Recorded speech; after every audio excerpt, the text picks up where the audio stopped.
The Canadian dream for several hundred Indian students is on the verge of ending and they are staring at being deported. Also, in another major shock for India, yesterday the Australian authorities and universities rejected the application of students from Punjab and Haryana. A few universities and vocational course providers have instructed their agents to stop processing the application form of students from these two northern states of India. These two Indian states account for a substantial chunk of students who move to foreign countries for their studies each year, especially to Canada.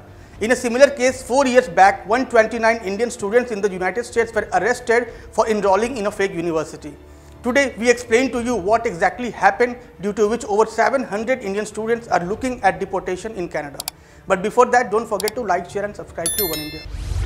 The authorities in Canada have reportedly asked over 700 Indian students to return to India because they were allegedly involved in generating fake admission offer letters to gain entry into Canada for studies. The issue came in the spotlight after the Canadian Border Security Agency, or the CBSA, stated that admission offer letters from educational institutions provided by the migration agent to these students were found to be fake.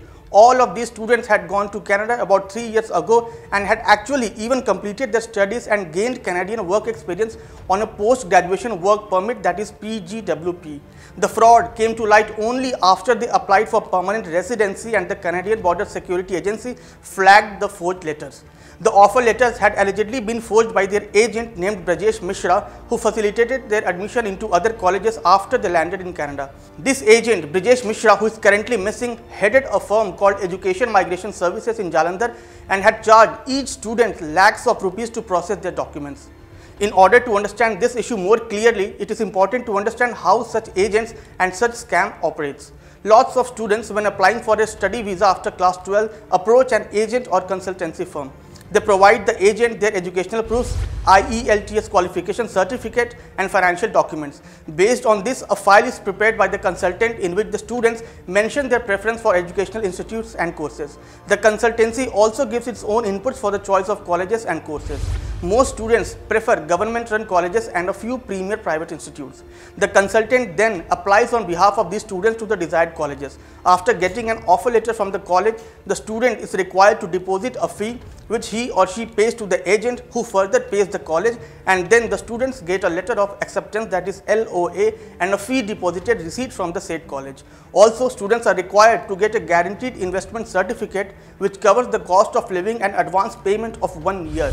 Based on these documents, students' visa is applied for online and then they have to appear for biometrics before their visa is granted or rejected by the embassy.